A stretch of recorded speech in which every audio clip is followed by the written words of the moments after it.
Well, good morning and welcome back to Citizen TV watching Daybreak. It's now 27 minutes to 8 o'clock and Daybreak continues. It's time to talk about the state of the nation. My name is Sam Getuko and I'm joined by quite, I don't know that to call you, an honorable guest, that is Martha Karua, former Justice Minister and of course the NAK Kenya party leader. Karibu sana. Where have you been? Except that you could have added former presidential candidate as well. Okay, let me take that again. Yes. Yes. Former Justice Minister, former presidential candidate, former gubernatorial candidate, Kirinyaga County. Thank you so much for making time for us. And first of all, I don't know how you spent your Christmas and how has it been, the holidays and the festivities? Christmas is a time for family, so I was with the family, immediate and extended. And the holidays really is still a family time. We had a lot of family bonding, and it was great. Great. Yeah. And I think we want to talk about, it's 8 days into the new year, and of course so much has been going on, especially politically. And we are asking ourselves, is the country's agenda on course? Are there things that we are missing? So we talk to you from the perspective that you've been in government for quite some time. Was it 6 or 7 years or thereabouts? Thereabouts. Yes, yeah. And also you have run different races. You have observed the politics of this country for quite some time. And I want to begin with what we are seeing in the country. We have a political handshake that is now 10 months old, if I got that right. We have the confusion within the Jubilee Party, the ruling party, of a presidential candidate that you supported. We have a region in central Kenya that is up in arms. Not all of them, but some of them. What is this? What's happening? I think some of it is perception. There is the reality, of course, but also perception. Because when one MP or two complain about development, it is taken to be a central Kenya thing.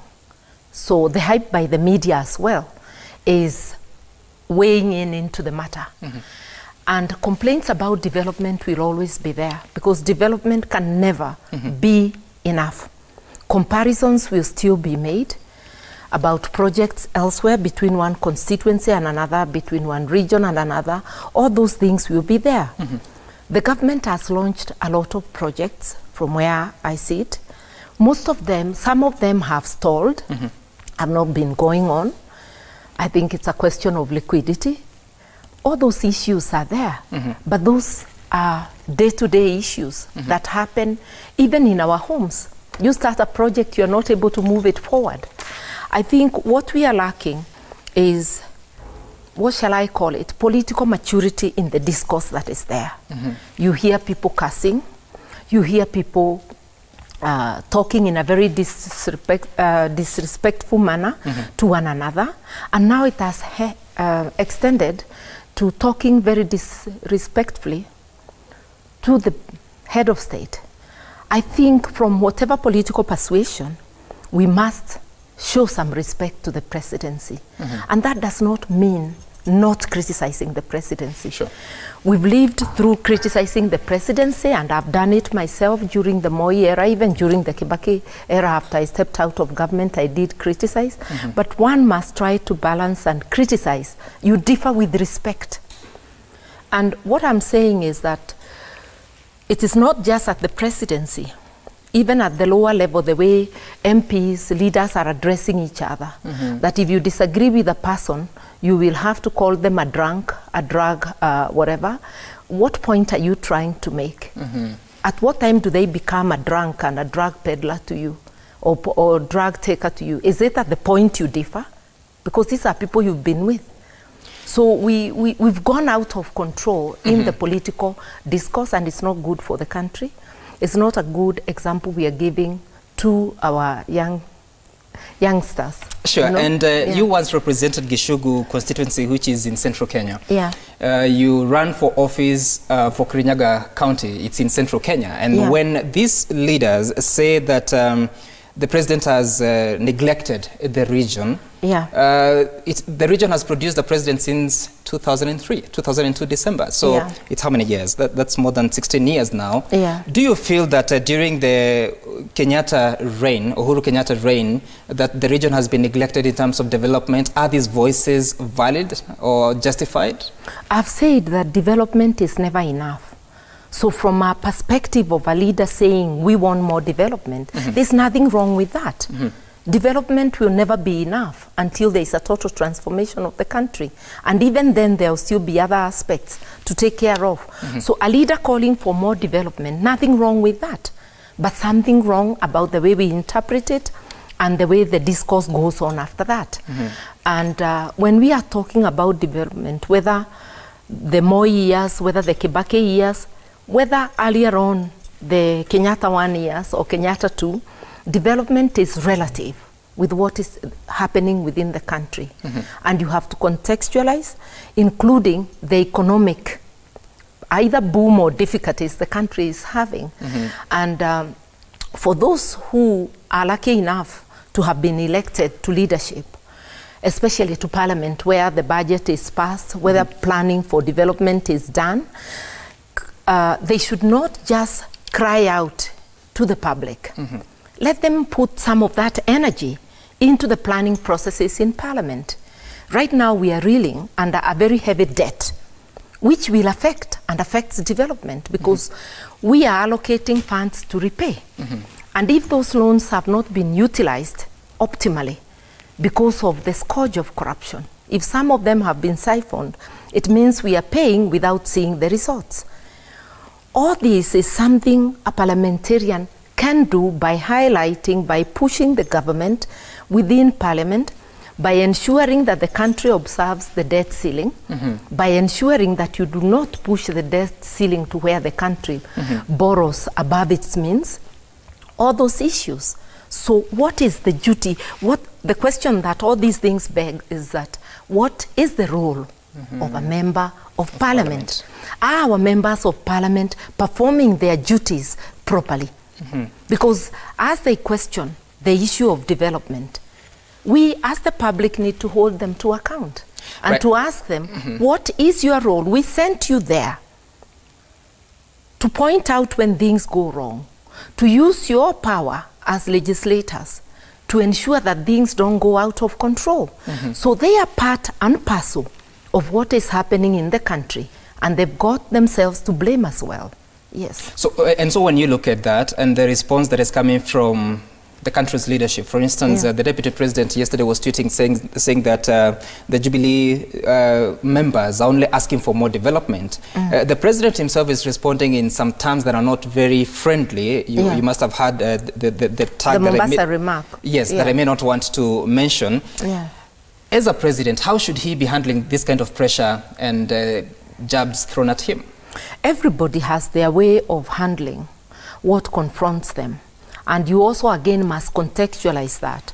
You remember that some very unpalatable things are being said. This is coming on the backdrop of a member of parliament even calling upon him to resign, you see? And I watched both clips, and I do not think that the president's remark was directed at voters. It was directed at people he thought were misinterpreting his role and were being unreasonable in their demands. And I do not even think that it was aimed at one person. You see? So definitely it was not aimed to the voters.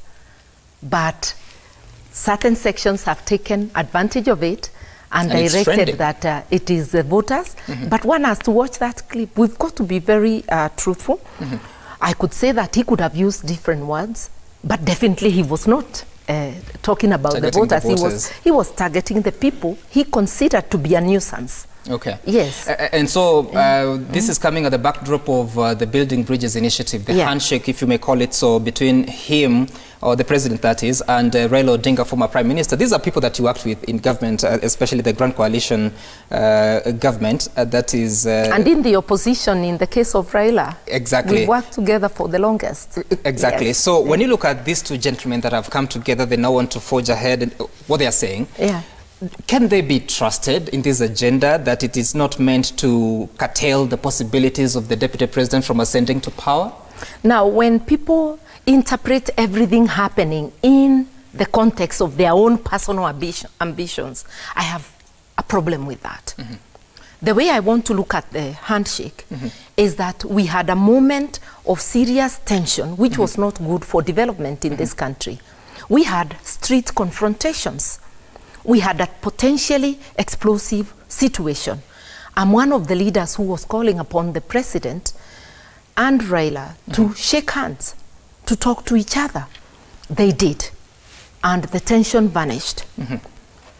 But a new sort of tension has come up based on the perspectives of 2022. Right. And I think that the rapport between the president and the opposition leader, Raila Odinga, is good for the country, and it wouldn't stop anybody's ambition. And I say anybody garnering for the presidency in 2022 or any other year, unless you get your troops to respect the presidency, do you expect to sit on a seat that has been devalued? If you want to be an MP, right, if you do not show some respect to the sitting MP, what sort of seat do you want to vie for? How do you think that causing disrespect to the president, you will later be able to tell Kenyans to show respect to you if you ever get lucky to sit on that seat? Right. We should be very careful what we do. In the context of today's constitution, the deputy president is part of the presidency, although literally not the president, sure, as his right-hand person. It should be in his interest to ensure that the presidency is respected, and it should never be seen like it is being seen now, at least that's the way I see it, that he is throwing punches using the shield of his supporters. Right. He cannot distance himself from what his supporters are doing if he has not come out to say, you are crossing the line. Right, and I want us to focus on a tweet that you released. Yes. You can say a tweet that you tweeted, so let's just say a tweet you released on the 13th of November 2018, if we have that. Yes. And you said, I hold the view that William Ruto is the least qualified for the job, and as such would never endorse him. The job is presidency. His campaign should desist from dragging my name along. I wish we had that online, but that's exactly what you said. That's exactly Why what do you hold this view? I was responding to a trending fake blog that was showing, pretending to be authored by me, that I was supporting the deputy president. And I think it is very wrong for his campaign, whether with his knowledge or without, because I wouldn't know, to drag me into their campaign or my name. And therefore I had to come out and categorically say, I don't support your man. And indeed I hold the view that he is the least qualified. And I didn't come here to discuss his presidency bid. Those are my personal views. There are very many issues, and some of them surround Chapter 6. Yeah. The public issues, public scandals he's been involved in are just too much, day by day. You see? And I don't want to go beyond that, because this is not about him. Great. We came to talk about the state of the nation. Great. Yes. But allow me to just ask this extra question, that when someone looks at you in 2017 that you supported the presidency or the run or for presidency by Uhuru Kenyatta, it was a joint ticket with the deputy president. Why would you, bearing in mind that you have those views against the deputy president ascending to power, why would you still support the candidature of the two? It was a difficult decision, but I have said, and I'll say it again, I basically was supporting President Uhuru Kenyatta. Okay. All right, and I want to leave it at that. And his choice of deputy is his choice. Right. It's not my choice. Your choice is who to support. Okay, all right. This is a year that we are seeing. It's how many months? It's more than 14 months since the president came back to power, rather was re-elected and began his second term since November 12 of 2017 when he was inaugurated for the second term. And on the 12th of December 2017, he said that his agenda is now to be concentrated on four big pillars. Talking about food security, talking about universal health care, talking about housing, and the fourth one, manufacturing. So I'm wondering, 14 months later, we have only seen the rollout of the universal health care that happened in December last year. For housing, it has sort of been stopped by a court process. Manufacturing, not so much said about it. Food security, not so much said about it. But we are so busy with politics. When shall we achieve this big four agenda in this year 2019? I think those are the questions we must ask, and the president cannot do these things alone. I will say that it is not only the the universal health care, and a bit about housing we have had. Something that cuts across all his big four is the fight against corruption. Right. Because if we are able to push back the lords of corruption in this country, not a single of his pillars will come to be. Universal health care requires money. If health money is siphoned, that will not become a reality. Every one of those pillars requires capital, both human and financial. And I think that it is, when the president is fighting corruption, it is our duty to support so that development that we are yearning for, so that his big four agenda and all other services are able to roll out. The deaths we are seeing on the roads, it's all about graft. People who are entrusted in ensuring that vehicles on the road and the drivers are in compliance with the law are sometimes letting them pass by. Sometimes lack of services in our hospitals, drugs being siphoned to other areas, time, because you can also abuse public funds by receiving a salary and not being at your desk. Sure. If you're managing a practice and whatever, we better pay our doctors. So people who are employed by the public are also not having clinics next to a public hospital, and therefore diverting people who came to a public hospital to your own hospital. That conflict of interest must be managed, and it must be managed by paying our doctors well. Sure. You see? And we can only do that if we rein in on corruption. Yeah. And that's one of the key things that the president on his New Year's Eve address gave to the country, talking about how he's going to focus on the Asset Recovery Agency going to confiscate property that is suspected to have been obtained through process of corruption.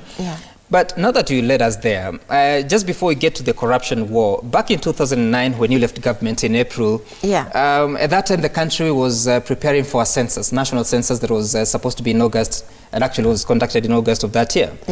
In the same year, there was the boundaries review by IBRC, if I remember that correctly. It was under your department, right? IBC. IBRC. The Ministry of Justice answered for IEBC, yes. Okay. Yes. Then there was, the country was still making a constitution through the COE, Committee of Experts. Yes. So there was still a lot of political agenda that was taking place that year. Yet we sort of saw results in terms of development. This year, there's the talk about national census, the review of the boundaries by IEBC, and also the question about going to ensure some people looking for a referendum to tamper with some of the provisions in the Constitution. So how safe are we that we can have all these conversations, but still results are delivered on the agenda of the country? Let's first agree that everything needing to be done has people, technocrats, who are employed to steer the country towards the direction the policymakers hold. So if it is people in the health sector, they are not the same people who are doing the census. If it is people reviewing the boundaries, they are not the same people who are looking after the hospitals. So every job, the policymakers can churn out different policies, and every job has a person doing it. And the policymakers' role is to drive that agenda, to show the direction. So how do you shield all these technocrats and the work they are doing from the politicians and politics? I think one of the things is making sure that we adhere to the rule of law, to the strict separation of powers, and that's why I have a difficulty with the proposals to return the country to a parliamentary system. Although I'll say I'm leaving my ears wide open because I want to hear the justification by those who propose. Because strict separation of powers means that the policymakers will not try to drive the technocrats. I mean, to become the technocrats and micromanage them.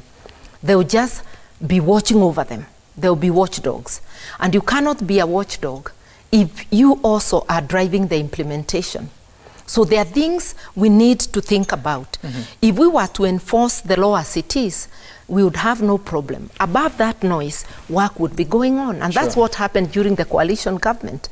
Work was going on, even when there was push and pull between Raila and Kibaki at that time, between their troops, you know. But now it's like everything is at a standstill. I think we need to rethink as a nation. And one of the things I'm saying, much as we may blame those in leadership, we, the professional cadre, each individual must ask themselves a question. If you are in the judiciary, are you supporting your motherland to forge ahead by delivering justice in a timely manner, by adhering to your oath of office? If you are a police officer, ask yourself the same question.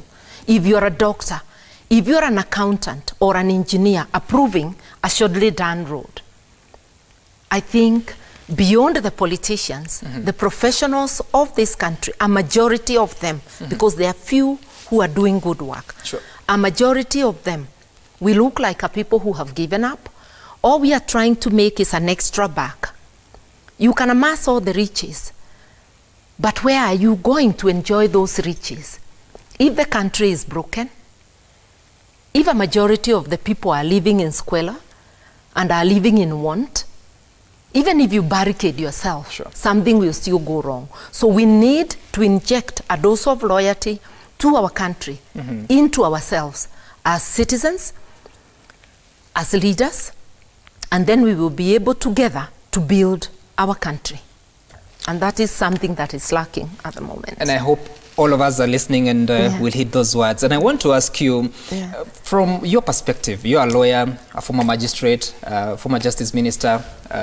You have worked in all these things. You're also a politician. Former NGO operative. Exactly. Yes. So do you think there are certain areas that you need to look at within the law, within the constitution, that need an amendment that may eventually lead to a referendum? I would say yes and no, because I may not personally immediately see the need.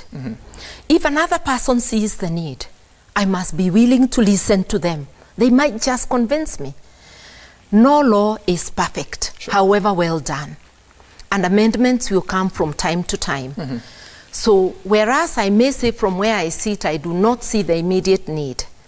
Because what needs a change, a transformation, is our culture, our behavior, more than the law.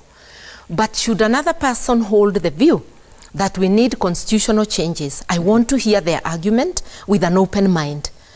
And if someone brings a proposal, which at the end of the day looks like it would save us, like it would tighten on the war against corruption, it would tighten on the issue of personal accountability, it would tighten on the issue of electoral justice. I want to leave my ears open. I don't want to block my ears and say, I don't want any amendment. It's not about me, it's about us together. So I'm willing to listen. Right, and now let me focus on the war on graft. We have seen the DCI and the DPP who've been quite active than our previous experiences. We've seen more arrests, more arraignment, but still the convictions are slow, the hearings are slow. Just the other day, the DPP withdrew charges against some 11 years, but of course with the caveat that should new evidence come in, then they would be taken to court. But of course also we understand that some of them have been taken to be prosecution witnesses. Looking at this, the DPP, Nordin Haji, has partly blamed the judiciary, saying that it's derailing the war on graft because when you go to court and then there's an appeal at the higher court, the president himself has said that it appears like part of the missing link in this fight. How do we win this war, bearing in mind that criminal justice has its own procedures and the judiciary has its own mandate independently? How do we do all this? I don't want to be part of the blame game. I want to give solutions. And I want to begin by saluting the DPP and the DCI. I think they've done better than any other pair I can remember holding the similar offices in recent history. Having said that, I think we want to see expedited hearing. In other jurisdictions, and it is possible in Kenya as well, you can hear a case on an expedited basis, day to day. You ask the prosecution how much time they need to wrap up their prosecutions. They are high-profile cases and cases that carry so much meaning to the country. that must be prioritized. Cases dragging for months on end, not even years, is very bad. That's why we are losing evidence in the Land's Office. Sure. And even the way bail is granted, I have a feeling that we are misinterpreting the Constitution. I had occasion to just seriously sit and look at Article 49 on bail. And bail is not mandatory. The court must weigh the circumstances. And I keep asking myself, are we only considering the rights of the accused person and not considering the rights of the majority? Because it's always a republic. Republic means the people of Kenya. Sure. Versus an individual. Right. Are the rights of the people of Kenya the right to life where it's murder, the right to services where it is graft, and it could also mean right to life because minus the services, your life is still endangered. Is the judiciary balancing? My view is that the balancing has not been seen. The rights of the accused versus whatever. It's as though the new dispensation has meant the accused is king. So, the suspect is king. And that the republic does not matter. The people of Kenya do not matter. We need to see that balance. And where the court is in doubt, why not hear the case on an expedited basis on day to day? The 2 months or a month the suspect spends in custody is enough for the case to be disposed with. What is this culture we are creating to trivialize capital offenses? That you can be a suspect for murder and tomorrow walk back to your office.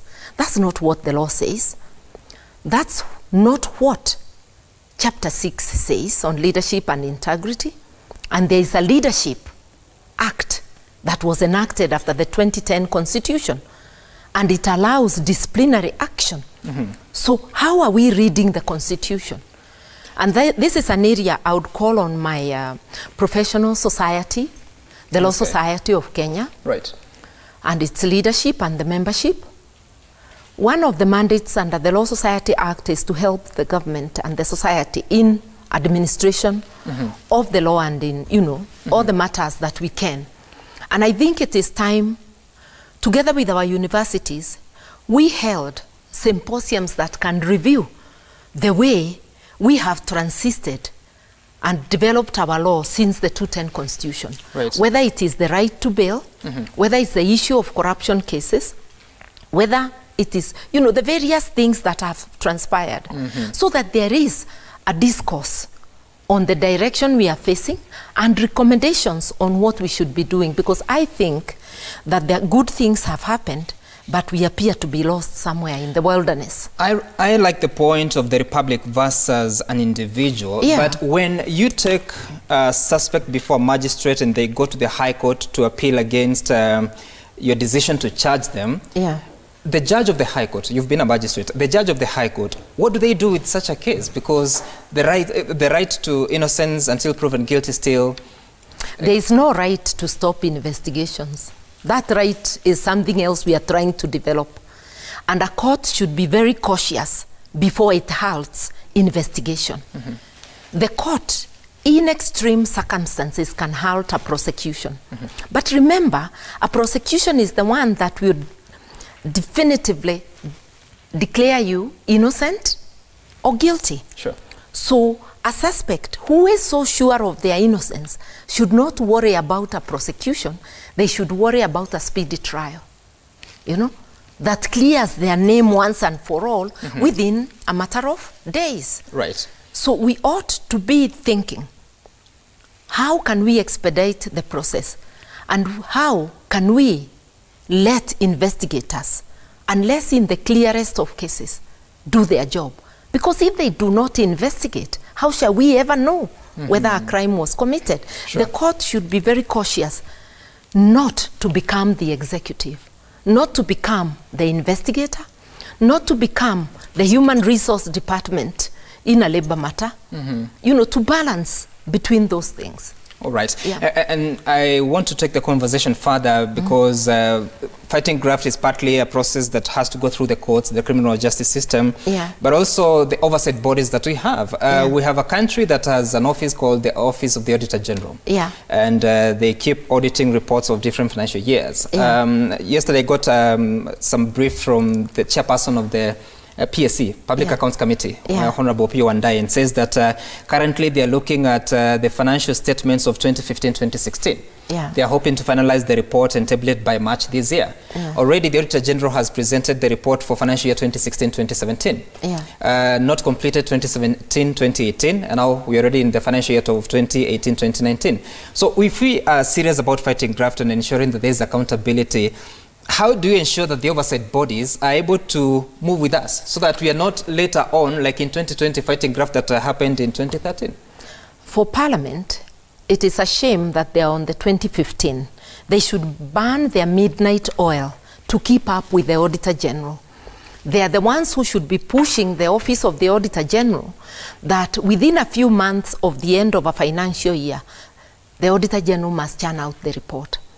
And they should be pushing him by December of every year for him to produce the report of the previous financial year, so that December 2018, the accounts of the year 2016-2017 should have been on the table of Parliament, so that they are discussed before the next year, financial year, closes. So these are the things, and that is up to Parliament. That is up to that particular member who chairs that committee. If they need extra time, they should burn their midnight oil to ensure that they're up to date and it is doable. And then if it is, once they do that, they'll then also free themselves to be able to do interim requests for interim audits where there is reasonable ground to believe something is not going right. Like now, in the case of a notoriously, a department that has become notorious in siphoning public money, and that's the NYS. I think there's a case where Parliament could be asking for, periodic reports just to monitor. Or the health sector, where so many billions were lost and where we have not seen convictions. Any sector that shows it's being used as a cash cow should have periodic audits, so that we are not just coming to a post-mortem when all the funds are taken away. Right, and I want to still talk about Parliament. We expect when the House returns from recess, I believe should be February or March, probably February. They're supposed to get back to talking about the gender rule, the bill that they had that was talking about top-up mechanism for the gender that is less than a third in accordance to the law. But obviously, looking at the mood of Parliament towards the end of last year, it would appear like it was not going to be successful to have that passed. It's how many years since the passage of the Constitution? It's this is the ninth year. The ninth 2019 is the ninth year. Do you think we'll have a solution legislatively, or we just have to work around our structures as a society? We have a solution. If Parliament, and it has failed to pass that rule, this is now a call to the judiciary. There is already a petition before the Chief Justice. It is upon him to determine those petitions expeditiously, to dissolve Parliament on grounds of being unconstitutional. Yes, it will give us a constitutional crisis because we have to go to a general election, if you like, to elect parliamentarians. And as you know, the attrition rate, most of them will not come back. And that must be the penalty, so that impunity is eradicated in this country, so that everybody knows, whether you are a parliamentarian or whoever you are subject to the Constitution. For failing to pass that bill, which is a command by the Constitution, the judiciary must lead the way in recommending dissolution of Parliament. And probably that's what we need. Then Parliament will remember that trivializing any section of the Constitution can be costly personally to them. That's where the personal responsibility comes in. Yes. Well, I hope they can hit that. I want us the state of the nation. Now, let's talk about Martha Karua. And I didn't know that I was on the menu. I came as a person discussing the state of the nation. Yes. Exactly. But of course, it's linked to the interest of justice. Yeah. And you had a petition before the Court of Appeal until December 20th, if I'm not mistaken. I still have an appeal pending because I have filed a notice of appeal. And therefore, I must warn you that the matter is not for discussion. But I have appealed to the Supreme Court by filing a notice of appeal. And within this month, I will be filing the actual memorandum of appeal and record of appeal so that the matter can go to the final court. Yes. The Apex Court. Yes. So there's a tweet that you released on the 20th of December, and you said that for a respondent who never came to court during hearing but comes to court for judgment, complete with a battery of media in tow and a celebration party, it leaves one wondering whether she was aware of the outcome. I'm still wondering, just like I wondered in Karua on the 15th of November, 2017, when the case was first dismissed. This was a repeat of the same act, and I remain in wonder, and I'm not going to discuss. Yes. Great. And so looking at Martha Karua, yes. You've been a politician, a lawyer, former magistrate, former presidential candidate, and now here I'm still a lawyer. Yes. You have been a lawyer. And I'm a future presidential candidate. Oh, great. When and is it that? could be 2022. It could be any time. I leave my options open. Yes. So the politician Martha Karua is still... Yeah. So when you say former, also say future. That's a good point, because Yes. that's the response I was looking for on Yes. your future plans in as far as political career is concerned. And I say to my brother, the men of Kenya, who are aspiring for presidency, it is not your birthright, it's also the women's birthright. So when you are talking about 2022, don't write the women of Kenya off. Yeah. That's an important point. And I want to look at some of the feedback that has been coming through. If we have that already. Yes, this is John Kathangu, Na Kenya chairperson, Embu County. He says that personally I can see development projects ongoing across the country, not only in Embu and central Kenya. My only quarrel is with inclusivity, and especially when it comes to state jobs. As Na Kenya, we really campaigned for Jubilee presidential candidate in 2022, no, that was 2017, and I feel we were shortchanged. Yeah. Do you share that view?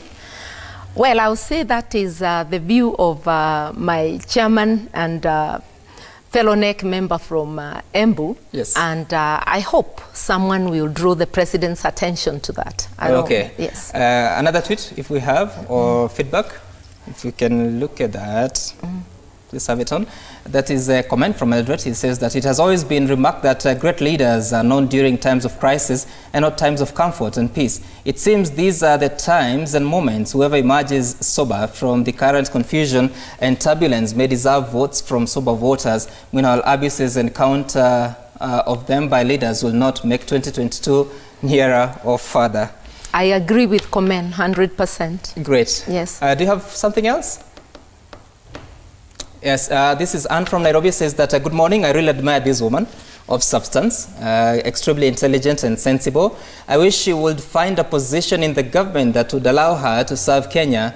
Staying outside governance does not help Kenyans who she loves so much. Please reconsider. With Anne, I would say thank you for your confidence. Yes. I do not desire for a position in government personally, been there, done that, but I do support the government insofar as their policies are directed towards redressing the priorities of Kenyans, yes. Someone else says that, Honorable Karua, I like your stand to these three issues, the difference between president and the central lawmakers.